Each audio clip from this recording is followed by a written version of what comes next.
qurban. Hər addım, hər daşda izləri qaldı. Torpaq şəhid qanı ilə boyandı. İkinci savaşda azadlıq gəldi.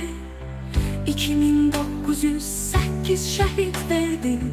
O qanla yazıldı zəfərin adı. Hər biri qəlbimizdə yanır fəryadı. Şəhidlər, siz bu millətin nəfəsi.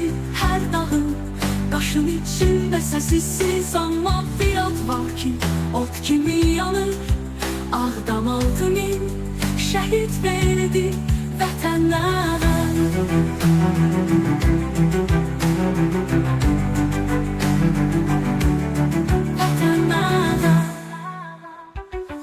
Ocaqlar sönsə də ruhunuz qalır. Adınızı çəkəndə gözlər qan ağlayır. Bir kənddən, bir şəhərdən oğullar getdi. Anaların gözündə min il qəm bitdi.